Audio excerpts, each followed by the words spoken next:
I surrender the Quadrant, I whispered. Silence followed my words, heavier than the armored hull of the Shadowpiercer. Fleet Commander Vorvith stared at the telemetry, his mandibles frozen in a snarl of confusion. Behind him, the human girl simply wiped black pipe grease from her knuckles with a yellowed rag. On the tactical screen, the trajectory math didn't lie. The battle was over before the first railgun had even cycled. Would you have stayed in that room? Or would the math have crushed you too? Because she didn't just stay, she went back to work. That same metallic tang of ozone and fear. I'd first noticed it 2 hours earlier, when the airlock hissed open for a plumber. Whistling air recyclers. High and thin. The bridge's ventilation fans spun at a frantic, screaming pace, struggling to calibrate for the sudden displacement of air caused by a single guest. Beneath the flickering tactical holos, the noise grew into a persistent whine of straining machinery. Why was the life support system of a Korath dreadnought panicking over a human female? Lyra Thorne stepped onto the obsidian deck plating with a gait so sluggish it bordered on insulting. Every movement was labored. Dampeners rattling, she said. Her voice was a low rumble that vibrated against my chest plates. Across the command center watched the elite Korath officers, their multi-lensed eyes tracking her with undisguised contempt. They saw a low-caste laborer in stained coveralls. They saw a biological weakling who could barely lift her feet. I, however, saw a variable I couldn't yet solve. Beside the secondary atmospheric pump, she set down her toolkit. It hit the floor with a dull, echoing thud that caused the primary inertial dampeners to spike. Fix the leak and crawl back to your kennel, human, Vorvith barked. Authority was the only currency the commander traded in, and he spent it lavishly on those he deemed inferior. He didn't look at the data. He didn't see the way the deck plating beneath the girl's boots groaned. Instead, he returned to his maps, plotting an intercept course for the human resistance fleet. Lyra didn't argue. She simply knelt by the leaking conduit, her movements slow and heavy, as if she were walking through a sea of honey. Wait, it was the only word that kept flashing in my mind. She took a deep breath, a massive, heaving expansion of her ribs that seemed to drain the room of oxygen. I watched the biological monitors on my console. She was panting. Her heart was hammering a rhythm so violent it registered as a seismic tremor on the ship's internal sensors. She is dying, I thought. Planet sickness has already liquefied her lungs. To a Korath, a species born on the low-gravity moons of the Rim, breathing was a light, effortless process. We were built for grace and efficiency. But on the screen, her biometric data pulsed with a density that defied our structural safety margins. 9.81 meters per second squared. That was the constant of her home. Earth's gravity wasn't an environment. It was a forge. For every second she stood on our ship, her muscles were fighting a phantom war against a ghost of a world that wanted to pull her through the floor. Screamed the scanners, I muttered, but no one listened. Lyra reached into her kit and pulled out a heavy hydrospanner.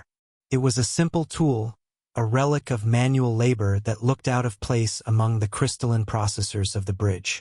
As she moved to tighten the primary seal, her hand slipped. Fell the tool. The hydrospanner hit the deck from a height of only 3 feet. In our 0.3 G environment, it should have bounced like a feather. Didn't. It struck the obsidian poly alloy with the kinetic force of a falling anvil. A sharp, crystalline crack echoed through the bridge as a spiderweb of fractures bloomed outward from the impact point. The girl simply shrugged, reaching down to retrieve it as if she hadn't just dented the invincible hull of a flagship. "Things fall fast where I'm from," she whispered, her eyes meeting mine for a fraction of a second. "You get used to catching them." The repair to the atmospheric conduit was simple, yet Lyra Thorne moved with a gravity that seemed to distort the very air around her. Every motion of her heavy, grease-stained arms was a study in resisted momentum. Beneath the flickering tactical holos of the bridge, I watched her lungs heave. She was pulling in air with a violence that made the Korath officers flinch. To us, she was a dying creature, a biological relic of a high-pressure world struggling to survive in the refined elegance of a dreadnought. We lived at the speed of thought. She lived at the speed of lead. The human plumbing, she finally secured. Across the tact grid flickered the crimson ghosts of the human resistance fleet. They were approaching the nebula, a collection of small, fragile-looking frigates that Commander Vorvith intended to erase with a single volley. He stood with his primary mandibles clicked shut, a posture of absolute certainty. The Korath tactical doctrine was flawless. We moved at 0.3 G, our ships designed for the lightning-fast maneuvers of the void. We assumed the humans were the same. We assumed their sluggish movements on the bridge were the result of a primitive, inefficient biology. They will attempt a broadside, Vorvith observed, his voice dripping with boredom.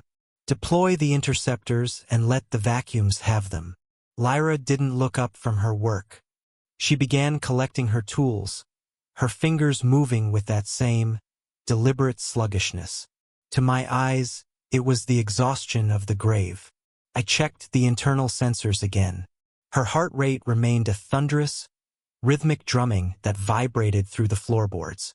She wasn't just breathing. She was competing with the atmosphere. I watched her struggle to close the lid of her metal kit. It seemed to weigh as much as an engine block in her hands. Around us, the bridge hummed with the cold precision of an approaching slaughter. The Korath fleet was a symphony of light and mathematics. We calculated every trajectory with the assumption that mass was an inconvenience. We lived in the grace of the low-G moons, where a leap could carry you over a building. To us, the humans were the ones missing a dimension. Lyra Thorne reached into her pocket and pulled out a small, lint-covered square of fabric.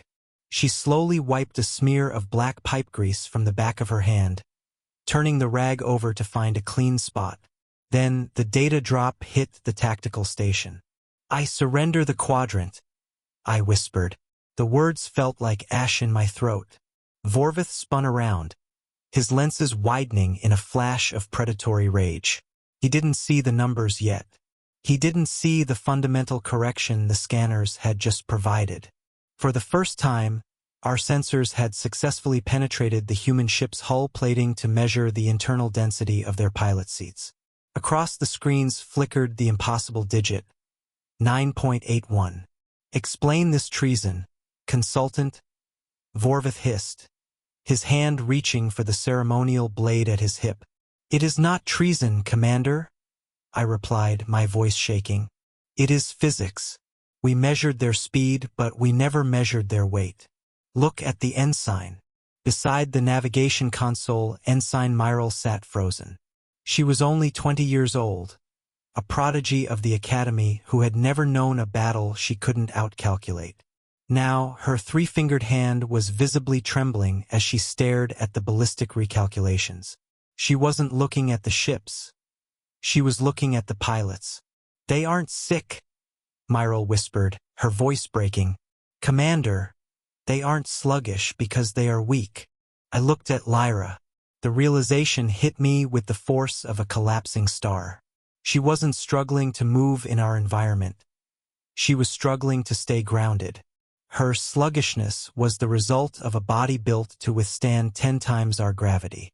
Every time she took a step, she was holding back enough kinetic energy to shatter our brittle Korath bones. If we engaged them, it wouldn't be a battle. It would be an impact.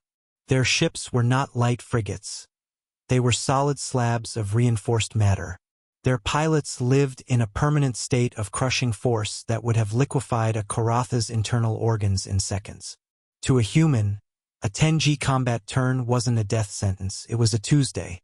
They were living tanks, forged in a gravity well so deep that the rest of the galaxy considered it a death world. "Acknowledge their signal," Vorvith ordered, his mandibles drooping. The authority had drained from his posture, replaced by the hollow realization that his entire fleet was made of glass. The transition from masters to refugees happened in the time it took for a single gravity reading to stabilize. We didn't lose a ship. We didn't lose a single life in the vacuum. We simply looked at the math and realized that the quadrant belonged to the people who walked on the sun.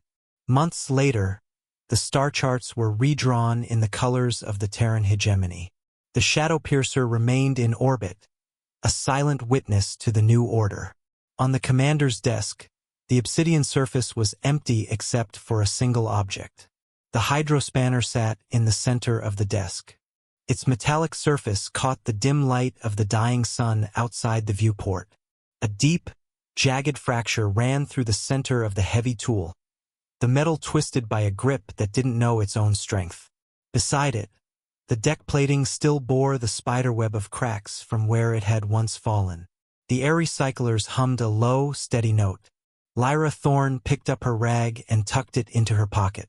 She walked toward the airlock, her boots leaving heavy, rhythmic echoes on the deck.